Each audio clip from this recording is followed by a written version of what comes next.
ಸ್ನೇಹಿತರೆ, ಮೀಡಿಯಾ ಮಾಸ್ಟರ್ಸ್ಗೆ ಸ್ವಾಗತ ಸುಸ್ವಾಗತ. ಗೆಳೆಯರೆ, ಪ್ರತಿಪಕ್ಷಗಳ ತೀವ್ರ ಗಲಾಟೆ ಗದ್ದಲದ ನಡುವೆ ಲೋಕಸಭೆಯಲ್ಲಿ ಪರೀಕ್ಷಾ ಅಕ್ರಮಗಳ ತಡೆ ಕಾಯ್ದೆ ಧ್ವನಿ ಮತದ ಮೂಲಕ ಪಾಸಾಗಿದೆ. ಅದರ ಜೊತೆ ವಂದೇ ಮಾತರಂಗೆ ಅವಮಾನ ಮಾಡುವುದನ್ನು ಶಿಕ್ಷಾರ್ಹ ಅಪರಾಧವನ್ನಾಗಿಸುವ ಮತ್ತೊಂದು ಬಿಲ್ ಮಂಡನೆಯ ಸಂದರ್ಭದಲ್ಲಿ ಪ್ರತಿಪಕ್ಷ ಸದಸ್ಯರು ಚರ್ಚೆಗಳನ್ನು ಬಹಿಷ್ಕರಿಸಿ ಸದನದಿಂದ ಎದ್ದು ಹೊರನಡೆದಿದ್ದಾರೆ. ಈ ಅಧಿವೇಶನದಲ್ಲಿ ಸರ್ಕಾರ ಇನ್ನೂ ಮುಖ್ಯವಾದ ಒಂದಷ್ಟು ಬಿಲ್ಗಳನ್ನು ಮಂಡನೆ ಮಾಡಬೇಕಿದ್ದು, ಅದರಲ್ಲಿ ತೀವ್ರ ಕುತೂಹಲಕ್ಕೆ ಹಾಗೂ ದೇಶದ ಒಳಗೆ ಮಾತ್ರ ಅಲ್ಲ, ವಿದೇಶಗಳಲ್ಲಿ ಕೂಡ ತೀವ್ರ ವಿರೋಧಕ್ಕೆ ಕಾರಣ ಆಗ್ತಾ ಇರುವುದು ವಿದೇಶಿ ದೇಣಿಗೆ ಸಂಗ್ರಹಕ್ಕೆ ಸಂಬಂಧಪಟ್ಟ ಹಾಗೆ ಕೇಂದ್ರ ಸರ್ಕಾರ ಮಂಡನೆ ಮಾಡಲಿರುವ ಬಿಲ್. ಹಾಗಾದ್ರೆ ಮಾನ್ಸೂನ್ ಅಧಿವೇಶನಗಳು ಹೇಗೆ ನಡೀತಾ ಇವೆ? ಪರೀಕ್ಷಾ ಅಕ್ರಮಗಳನ್ನು ಪ್ರತಿಬಂಧಿಸುವ ಬಿಲ್ ಮಂಡನೆ ಸಂದರ್ಭದಲ್ಲಿ ಆಡಳಿತ ಪ್ರತಿಪಕ್ಷಗಳ ನಡುವೆ ಆದ ವಾಗ್ಯುದ್ಧ ಎಂಥದ್ದು? ಬನ್ನಿ ನೋಡೋಣ.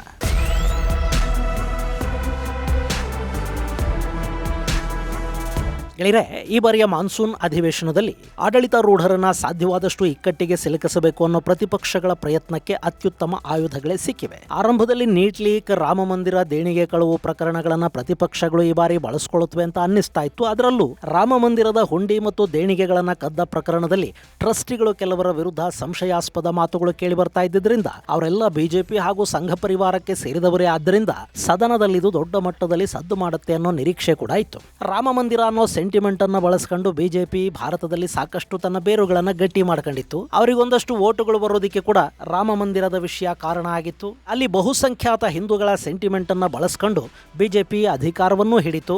ಹಾಗೆ ಅವರು ಹೇಳಿದಂತೆ ರಾಮ ಮಂದಿರದ ನಿರ್ಮಾಣವನ್ನು ಕೂಡ ಮಾಡಿದ್ರು. ಸೊ ಅದು ದೇಶದ ಸೆಂಟಿಮೆಂಟು. ಹೀಗಾಗಿ ಅಲ್ಲಿ ರಾಮನ ಹಣವನ್ನ ಕದ್ದಿದ್ದಾರೆ ಅಂದ್ರೆ ಜನ ಬಿಜೆಪಿಯ ವಿರುದ್ಧ ಸಿಡಿದೇಳ್ತಾರೆ. ಆ ಆಕ್ರೋಶವನ್ನ ಮುಂದಿನ ವರ್ಷದ ವಿಧಾನಸಭಾ ಚುನಾವಣೆಯಲ್ಲಿ ಬಳಸ್ಕೊಳ್ಳೋದಿಕ್ಕೆ ಸಾಧ್ಯ ಆಗುತ್ತೆ ಅಂತ ಪ್ರತಿಪಕ್ಷಗಳು ಭಾವಿಸ್ತಾ ಇವೆ. ಗೆಳೆಯರೆ, ನಮ್ಮಲ್ಲಿ ವಿಷಯ ಯಾವುದೇ ಆದರೂ ಅದಕ್ಕೆ ಸಂಬಂಧಪಟ್ಟಂತೆ ನೀಡಲಾದ ಆಶ್ವಾಸನೆ ಈಡೇರೋವರೆಗೆ ಮಾತ್ರ ಅದು ಜನರ ಸೆಂಟಿಮೆಂಟು ಅಥವಾ ಅದಕ್ಕೆ ಜೀವ ಇರುತ್ತೆ. ಆಶ್ವಾಸನೆ ಈಡೇರ್ತಾ ಮುಗೀತು, ಜನ ಅದನ್ನು ಮರೆತು ಬಿಡ್ತಾರೆ. ಈಗ ರಾಮ ಮಂದಿರದ ವಿಷಯ ಕೂಡ ಹಾಗೇನೆ. ಮಂದಿರ ನಿರ್ಮಾಣ ಆಗೋವರೆಗೆ ಅದು ಜೀವಂತವಾಗಿದ್ದ ಸೆಂಟಿಮೆಂಟ್ ಆಗಿತ್ತು. ಮಂದಿರ ನಿರ್ಮಾಣ ಆದ ನಂತರ ನಾವು ರಾಮ ಮಂದಿರವನ್ನು ಕಟ್ಟಿಕೊಟ್ಟಿದ್ದೀವಿ, ನಮಗೆ ಓಟ್ ಕೊಡಿ ಅಂತ ಬಿಜೆಪಿ ಹೋದರೆ ಜನ ಖಂಡಿತ ಆ ಕಾರಣಕ್ಕಾಗಿ ಅವರಿಗೆ ಓಟ್ ಹಾಕೋದಿಲ್ಲ. ಎಲ್ಲೋ ಬಿಡಿ, ರಾಮ ಮಂದಿರ ಕಟ್ಟಿದ ಅಯೋಧ್ಯೆಯಲ್ಲಿ ಕೂಡ ಲೋಕಸಭಾ ಚುನಾವಣೆಯಲ್ಲಿ ಬಿಜೆಪಿಯ ಅಭ್ಯರ್ಥಿ ಗೆಲ್ಲಿಲ್ಲ. ಇನ್ನು ದೇಶದಲ್ಲಿ ಈ ಸೆಂಟಿಮೆಂಟ್ ಇನ್ನು ಮುಂದೆ ಕೆಲಸ ಮಾಡುತ್ತಾ? ಆದರೆ ಅದೇ ರಾಮ ಮಂದಿರದಲ್ಲಿ ಹುಂಡಿ ಕಳುವಾಯಿತು ಅಂದರೆ ಅದನ್ನು ನೆಗೆಟಿವ್ ಸೆಂಟಿಮೆಂಟ್ ಆಗಿ ಒಂದು ಹಂತಕ್ಕೆ ಬಳಸ್ಕೊಳ್ಳೋದಕ್ಕೆ ಸಾಧ್ಯ ಆಗಬಹುದು ಅಂತ ಪ್ರತಿಪಕ್ಷಗಳು ಪ್ರಯತ್ನಿಸ್ತಾ ಇವೆ. ಅಲ್ಲಿ ರಾಜಕೀಯ ಏನೇ ಇರಲಿ, ಮಂದಿರದ ಹುಂಡಿ, ಅಲ್ಲಿಗೆ ಬಂದ ದೇಣಿಗೆ ಹಣದ ಕಳವು ಇದೆಲ್ಲ ನಿಜಕ್ಕೂ ಅಕ್ಷಮ್ಯ. ಆ ಬಗ್ಗೆ ತನಿಖೆ ನಡೀತಾ ಇದೆ. ಇದನ್ನು ಲೋಕಸಭೆಯಲ್ಲಿ ಎತ್ತೋ ಬಗ್ಗೆ ಸಿದ್ಧತೆಗಳು ಆಗ್ತಾ ಇರುವಾಗಲೇ ಕಾಕ್ರೋಚ್ ಜನತಾ ಪಾರ್ಟಿ ಜಂತರ್ ಮಂತರ್ ಪ್ರತಿಭಟನೆಗಳನ್ನು ಶುರು ಮಾಡ್ತು. ಸದನ ಶುರುವಾದ ದಿನವೇ ಅವರು ಪಾರ್ಲಿಮೆಂಟ್ ಚಲೋಗೆ ಕರೆ ಕೊಟ್ಟರು. ಅಲ್ಲಿ ಪೊಲೀಸರ ಮೇಲೆ ಕಲ್ಲು ತೂರಾಟ ಆಯಿತು. ಪೊಲೀಸರು ಲಾಠಿ ಚಾರ್ಜ್ ಮಾಡಿದ್ರು. ಅದರ ಬೆನ್ನಲ್ಲೇ ಸರ್ಕಾರ ಪರೀಕ್ಷಾ ಅಕ್ರಮಗಳನ್ನು ನಿಯಂತ್ರಿಸೋದಕ್ಕೊಂದು ಹೊಸ ಬಿಲ್ಲನ್ನು ಮಂಡಿಸೋದಾಗಿ ಹೇಳ್ತು. ಆ ಬಿಲ್ ಮಂಡನೆ ಕೂಡ ಆಗಿದೆ. ಈ ಸಂದರ್ಭದಲ್ಲಿ ಪ್ರತಿಪಕ್ಷ ನಾಯಕ ರಾಹುಲ್ ಗಾಂಧಿ ಶಿಕ್ಷಣ ಸುಧಾರಣೆಗಳ ಬಗ್ಗೆ ಮತ್ತು ವಿದ್ಯಾರ್ಥಿ ಪ್ರತಿಭಟನೆಗಳ ಬಗ್ಗೆ ಸುದೀರ್ಘವಾಗಿ ಭಾಷಣ ಮಾಡಿದ್ದಾರೆ. ವಿದ್ಯಾರ್ಥಿಗಳ ಮೇಲೆ ಲಾಠಿ ಚಾರ್ಜ್ ಮಾಡಿದ್ದನ್ನ, ಬಲಪ್ರಯೋಗ ಹಾಗೂ ಪೆಲೆಟ್ಸ್ ಅನ್ನ ಫೈರ್ ಮಾಡಿದ್ದನ್ನ ತೀವ್ರವಾಗಿ ಖಂಡಿಸಿದ್ರು.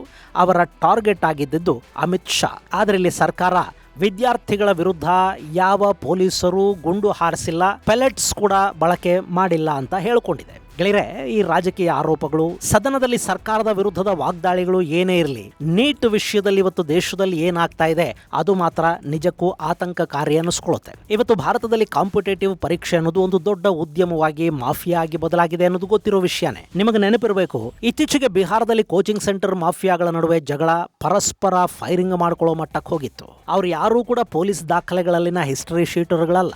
ಅವರೆಲ್ಲ ಕೋಚಿಂಗ್ ಸೆಂಟರ್ಗಳನ್ನು ನಡೆಸುವ, ಅಲ್ಲಿ ಮಕ್ಕಳಿಗೆ ಪಾಠ ಮಾಡುವ ಗುರುಬ್ರಹ್ಮ ಗುರು ವಿಷ್ಣುಗಳು.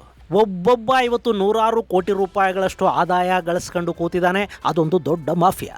ನಮ್ಮಲ್ಲೇ ನೋಡಿ, ಬೆಂಗಳೂರಲ್ಲಿ ನೀಟ್, ಸಿಇಟಿ, ಜೆಇಇ ಕೋಚಿಂಗ್ ಹೆಸರಲ್ಲಿ ಅದೆಷ್ಟು ಅಕಾಡೆಮಿಗಳು ತೆರೆಕೊಂಡಿವೆ. ಅವರ ಕಟ್ಟಡಗಳು, ಅವರ ಬ್ರಾಂಚುಗಳು ಎಷ್ಟೆಲ್ಲ ಇವೆ ನೋಡಿದಿರಿ ಅಲ್ವಾ? ಕೋಚಿಂಗ್ ಸೆಂಟರ್ ಓನರ್ಗಳು ನಮ್ಮಲ್ಲಿ ಶಾಸಕರು ಕೂಡ ಆಗ್ತಾ ಇದ್ದಾರೆ. ಇದಿಷ್ಟೇ ಅಲ್ಲ, ಖಾಸಗಿ PU ಕಾಲೇಜುಗಳು ಕೂಡ ಡಾಕ್ಟರ್, ಇಂಜಿನಿಯರಿಂಗ್ ಕನಸುಗಳನ್ನು ಮಾರಾಟ ಮಾಡಿ ಕೋಟ್ಯಂತರ ರೂಪಾಯಿ ಹಣ ಗಳಿಸ್ತಾ ಇವೆ. ಇಲ್ಲಿ ಅವರು ಶಿಕ್ಷಣ ಸಂಸ್ಥೆಗಳನ್ನು ನಡೆಸೋದು ತಪ್ಪಲ್ಲ, ಕೋಚಿಂಗ್ ಸೆಂಟರ್ ಕೂಡ ತಪ್ಪಲ್ಲದೆ ಇರಬಹುದು. ಯಾಕೆಂದ್ರೆ ಕೋಚಿಂಗ್ ಮಾಡೋದಕ್ಕೆ ನಮ್ಮಲ್ಲಿ ಒಂದು ಸರಿಯಾದ ಲೈಸೆನ್ಸಿಂಗ್ ವ್ಯವಸ್ಥೆ ಆಗಲಿ, ಕೋಚಿಂಗ್ ಸೆಂಟರ್ಗಳಿಗೆ ಅನ್ವಯವಾಗುವ ಪ್ರತ್ಯೇಕ ಕಾನೂನುಗಳಾಗಲಿ ಇಲ್ಲ.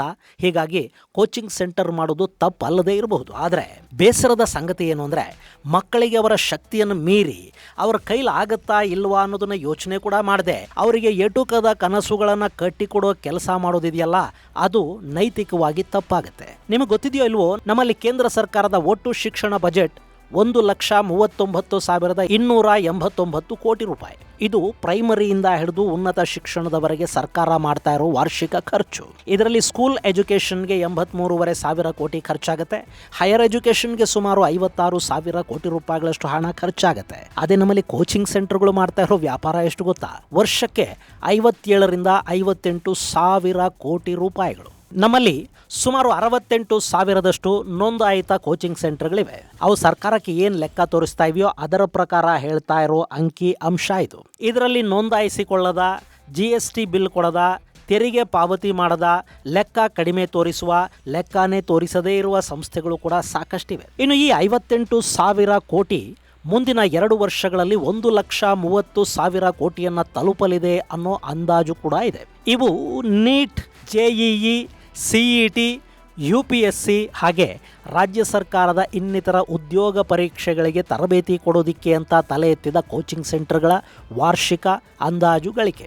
ಅಲ್ಲಿಗೆ ಕೇಂದ್ರ ಸರ್ಕಾರ ಹೈಯರ್ ಎಜುಕೇಷನ್ಗೆ ಎಷ್ಟು ಖರ್ಚು ಮಾಡ್ತಾ ಇದೆಯೋ ಅದಕ್ಕಿಂತ ಹೆಚ್ಚು ಹಣವನ್ನು ನಮ್ಮಲ್ಲಿ ಕೋಚಿಂಗ್ ಸೆಂಟರ್ಗಳು ವರ್ಷಕ್ಕೆ ದುಡಿತಾ ಇವೆ. ಹಾಗೆ ಸರ್ಕಾರದ ಒಟ್ಟು ಶಿಕ್ಷಣ ಬಜೆಟ್ ಏನಿದೆ ಅದಕ್ಕಿಂತ ಹೆಚ್ಚು ಹಣವನ್ನು ಗಳಿಸುವ ಗುರಿಯನ್ನು ಅವು ಹಾಕ್ಕೊಂಡಿವೆ. ಅಂದರೆ ಇದು ಎಷ್ಟು ದೊಡ್ಡ ವ್ಯಾಪಾರ ಅಲ್ವಾ? ಹಾಗಂತ ಈ ಕೋಚಿಂಗ್ ಸೆಂಟರ್ಗಳಿಗೆ ಹೋಗಿ ಲಕ್ಷಾಂತರ ಫೀಸ್ ಕಟ್ಟದವ್ರಿಗೆಲ್ಲ ನೀಟು, JEE ಸೀಟುಗಳು ಸಿಕ್ಕಿಬಿಡುತ್ತವಾ? ನಮ್ಮಲ್ಲಿ ಸುಮಾರು 1,36,939 ಮೆಡಿಕಲ್ ಸೀಟುಗಳಿರಬೇಕು. ಅದಕ್ಕಾಗಿ 24 ಲಕ್ಷ ಜನ ಪರೀಕ್ಷೆ ಬರೀತಾರೆ. ಯಾರಿಗೆ MBBS ಸಿಗೋದಿಲ್ವೋ ಅವರು ಆಯುರ್ವೇದ, ಯುನಾನಿ, ನರ್ಸಿಂಗು, ಪ್ಯಾರಾಮೆಡಿಕಲ್ ಕೋರ್ಸುಗಳು ಹೀಗೆ ಇನ್ನೂ ಒಂದಷ್ಟು ಕೋರ್ಸುಗಳಲ್ಲಿ ಸೀಟುಗಳನ್ನು ಗಿಟ್ಟಿಸ್ಕೋತಾರೆ. ಆದರೂ ಸುಮಾರು 20 ಲಕ್ಷ ವಿದ್ಯಾರ್ಥಿಗಳು ಹೊರಗೆ ಉಳಿತಾರೆ. ಫೀಸ್ ಕಟ್ಟಿ ಕಷ್ಟಪಟ್ಟು ಓದಿದ ನಂತರ ಕೂಡ ಎಲಿಜಿಬಿಲಿಟಿ ಅವರಿಗೆ ಸಿಗೋದಿಲ್ಲ. ಕಾರಣ ಏನೇ ಇರಬಹುದು, ಆದರೆ ಇಂಥ ವಿದ್ಯಾರ್ಥಿಗಳಲ್ಲಿ ಒಂದಷ್ಟು ಜನ ಆತ್ಮವಿಶ್ವಾಸ ಕಳ್ಕೋತಾರೆ, ಬದುಕುವ ಆಸಕ್ತಿಯನ್ನು ಕೂಡ ಕಳ್ಕೋತಾರೆ. ಕಡೆಗೆ ಆ ಕುಟುಂಬಗಳಿಗೆ ಉಳಿಯೋದೇನು? ಇನ್ನು ಇಷ್ಟೊಂದು ಕಾಂಪಿಟೇಷನ್ ಇದೆ ಅನ್ನೋ ಕಾರಣಕ್ಕೆ ಅಲ್ಲಿ ಅಡ್ಡ ದಾರಿಗಳನ್ನು, ಅಂದರೆ ಕ್ವಶನ್ ಪೇಪರ್ ಲೀಕು, ಕಾಪಿ, ಇಂಥ ಕೆಟ್ಟ ದಾರಿಗಳನ್ನು ಹುಡುಕೊಳ್ಳೋ ಕೆಲಸ ಕೂಡ ನಡೆಯುತ್ತೆ. ಅದಕ್ಕೆ ಪರೀಕ್ಷೆಗಳಲ್ಲಿ ಸುಧಾರಣೆ ತರಬೇಕು ಅನ್ನೋದು ನಿಜಾನೇ. ಅದರ ಜೊತೆಗೆ ಈ ಶಿಕ್ಷಣ ಮಾಫಿಯಾ ಇದೆಯಲ್ಲ, ಅದಕ್ಕೆ ಕೂಡ ಒಂದು ಕಡಿವಾಣ ಹಾಕೋ ಕೆಲಸ ಆಗಬೇಕು. ಜೊತೆಗೆ ನೀವು ನೀಟ್, JEE ಅಂಥ ಪರೀಕ್ಷೆಗಳನ್ನು ರಾಷ್ಟ್ರಮಟ್ಟದ ಕಾಂಪಿಟೇಟಿವ್ ಎಕ್ಸಾಮ್ಸ್ ಥರ ಮಾಡ್ತೀರಾ ಅನ್ನೋದಾದರೆ ಇಡೀ ದೇಶಕ್ಕೆ ಅನ್ವಯವಾಗುವ ಏಕರೂಪ ಶಿಕ್ಷಣ ವ್ಯವಸ್ಥೆಯನ್ನು ಕೂಡ ಜಾರಿಗೆ ತರಬೇಕು. ಖಾಸಗಿ ಶಾಲೆಗಳಲ್ಲಿ CBSE, ICSE, IGCSE ಹೀಗೆ ತರಾವರಿ ಸಿಲೆಬಸ್ಗಳನ್ನಿಟ್ಟು ಸರ್ಕಾರಿ ಶಾಲೆಗಳಲ್ಲಿ ಅದೇ ಸ್ಟೇಟ್ ಸಿಲೆಬಸ್ನ ಪಾಠಗಳನ್ನು ಮಾಡ್ತಾ ಅಲ್ಲಿ ಕೂಡ ಪಾಸಿಂಗ್ ಮಾರ್ಕ್ಸ್ ಅನ್ನು ಕಡಿಮೆ ಮಾಡಿ ಪ್ರಶ್ನೆ ಪತ್ರಿಕೆ ಮತ್ತು ಪರೀಕ್ಷೆಯ ಗುಣಮಟ್ಟವನ್ನೇ ಇಳಿಸಿ ಆ ಮಕ್ಕಳನ್ನ ಮುಂದೆ ನೀವು ನ್ಯಾಷನಲ್ ಲೆವೆಲ್ ಕಾಂಪಿಟೇಟಿವ್ ಎಕ್ಸಾಮ್ಸ್ಗೆ ಕಳುಹಿಸಿ ಕೊಟ್ರೆ ಪಾಪ ಅವರು ಖಾಸಗಿ ಶಾಲೆಗಳ ಶ್ರೀಮಂತ ಮಕ್ಕಳ ಜೊತೆ ಯಾವ ನೆಲೆಗಟ್ಟಲ್ಲಿ ಸ್ಪರ್ಧೆ ಮಾಡೋದಕ್ಕೆ ಸಾಧ್ಯ ಆಗುತ್ತೆ? ನಮ್ಮಲ್ಲಿ ಸರ್ಕಾರಿ ಶಾಲಾ ಕಾಲೇಜುಗಳಲ್ಲಿನ ಶಿಕ್ಷಣ ಸುಧಾರಣೆ ಆಗಬೇಕು. ಈಗ ಖಾಸಗಿ ಕಾಲೇಜುಗಳು ನೀಟ್, JEEಗೆ ಟ್ರೈನಿಂಗ್ ಕೊಡ್ತೀವಿ ಅಂತ ಹೇಳೋ ಹಾಗೆ ಅದೇ ಕೆಲಸವನ್ನ ಸರ್ಕಾರಿ ಕಾಲೇಜುಗಳು ಕೂಡ ಯಾಕೆ ಮಾಡಬಾರ್ದು? ಇನ್ನು ನೀಟೇ ಬೇಡ, ರದ್ದು ಮಾಡಿಬಿಡಿ ಅನ್ನೋ ಇನ್ನೂ ಒಂದು ಕೂಗು ಕೂಡ ಇದೆ.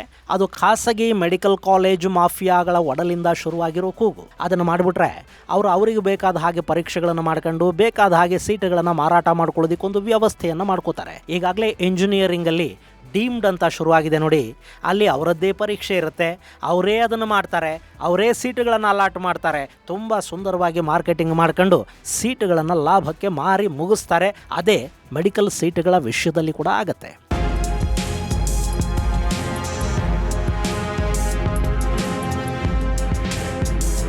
ಇನ್ನು ನಾವು ಪೋಷಕರು, ನಮ್ಮಲ್ಲಿ ಡಾಕ್ಟರ್, ಇಂಜಿನಿಯರ್ಗಳು ಮಾತ್ರ ಮನುಷ್ಯರು, ಅವರು ಮಾತ್ರ ಚೆನ್ನಾಗಿ ಬದುಕುತ್ತಾರೆ ಅನ್ನೋ ಭ್ರಮೆ ಹೊಂದಿದೆ. ಅದು ಹೋಗಬೇಕು. ಶಿಕ್ಷಣದ ಮಟ್ಟ ಕೂಡ ಸುಧಾರಣೆ ಆಗಬೇಕು. ಹಾಗೆ ನಾವು ಏನು ಓದ್ತೀವಿ ಅದು ಕೆಲಸಕ್ಕಾಗಿ ಮಾತ್ರ ಅಲ್ಲ ಅನ್ನೋದರ ಜೊತೆಗೆ ಕೆಲಸಕ್ಕಾಗಿಯೇ ಓದಬೇಕು ಅಂದ್ಕೊಳ್ಳೋರಿಗೆ ಅದೇ ರೀತಿಯ ಜಾಬ್ ಓರಿಯೆಂಟೆಡ್ ಕೋರ್ಸುಗಳನ್ನು ಕೂಡ ಡಿಸೈನ್ ಮಾಡಬೇಕು.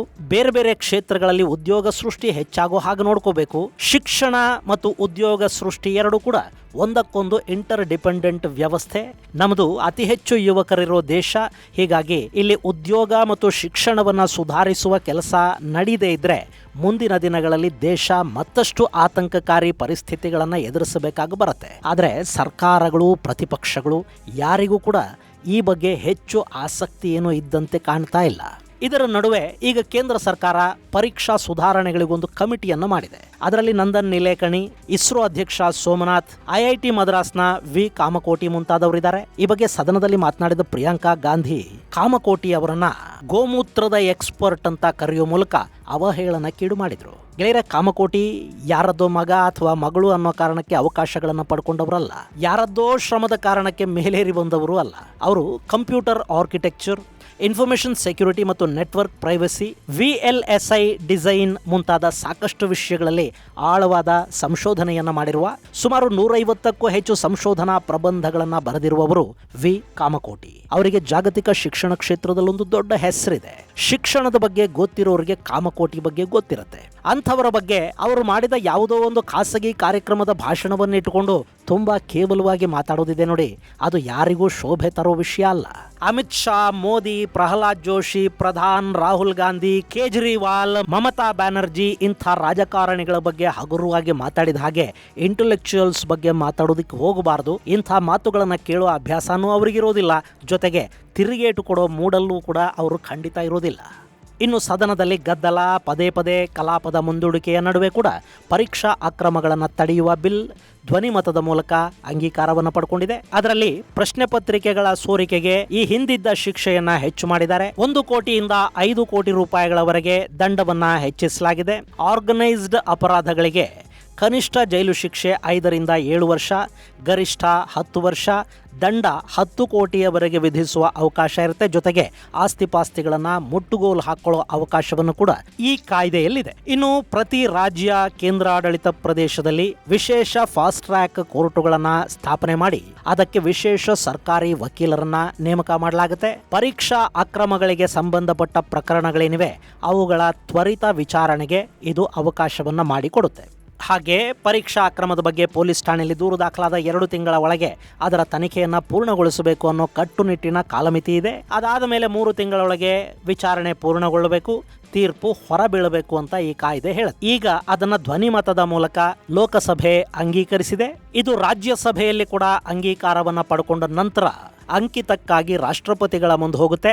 ಅವರ ಸಹಿ ಬಿದ್ದ ಮೇಲೆ ಕಾಯ್ದೆಯಾಗಿ ಇದು ಜಾರಿಗೆ ಬರುತ್ತೆ. ಇನ್ನು ಸಂಸತ್ತಿನ ಮುಂಗಾರು ಅಧಿವೇಶನ ಆಗಸ್ಟ್ 13ರವರೆಗೆ ನಡೆಯಲಿದ್ದು, ಸುಪ್ರೀಂ ಕೋರ್ಟ್ ನ್ಯಾಯಾಧೀಶರ ಸಂಖ್ಯೆಯನ್ನು ಹೆಚ್ಚು ಮಾಡುವುದು, FCRA ಅಂದರೆ ವಿದೇಶಿ ದೇಣಿಗೆಯ ಮೇಲೆ ನಿಯಂತ್ರಣ ಮತ್ತು ಮಹಿಳಾ ಮೀಸಲಾತಿ ಕುರಿತಾದ ಪ್ರಮುಖ ಮಸೂದೆಗಳು ಈ ಬಾರಿಯ ಸದನದಲ್ಲಿ ಮಂಡನೆಯಾಗುವ ಸಾಧ್ಯತೆಗಳಿವೆ. ಇದರ ಜೊತೆಗೆ prevention of insults to national honour ತಿದ್ದುಪಡಿ ಮಸೂದೆ 2026, ಇದನ್ನ ವಂದೇ ಮಾತರಂ ಬಿಲ್ ಅಂತ ಕೂಡ ಕರೀತಾರೆ. ವಂದೇ ಮಾತರಂ ಗೀತೆಗೆ ಅವಮಾನ ಮಾಡೋದನ್ನ ಶಿಕ್ಷಾರ್ಹ ಅಪರಾಧವನ್ನಾಗಿ ಮಾಡುವ ಅವಕಾಶವನ್ನ ಈ ಕಾಯ್ದೆ ಒದಗಿಸಿಕೊಡುತ್ತೆ. ಅದನ್ನು ಕೂಡ ಲೋಕಸಭೆಯಲ್ಲಿ ಮಂಡಿಸಲಾಗಿದೆ. ಇನ್ನು ಸೂಕ್ಷ್ಮ, ಸಣ್ಣ ಮತ್ತು ಮಧ್ಯಮ ಗಾತ್ರದ ಉದ್ಯಮಗಳ ಅಭಿವೃದ್ಧಿ ಮಸೂದೆ 2026 ರಾಜ್ಯಸಭೆಯಲ್ಲಿ ಮಂಡನೆ ಆಗ್ತಾ ಇದೆ. ಜನನ ಮರಣ ನೋಂದಣಿ ತಿದ್ದುಪಡಿ ಮಸೂದೆ 2026 ಕೂಡ ಗೃಹ ಸಚಿವ ಅಮಿತ್ ಶಾ ಲೋಕಸಭೆಯಲ್ಲಿ ಮಂಡನೆ ಮಾಡಲಿದ್ದಾರೆ.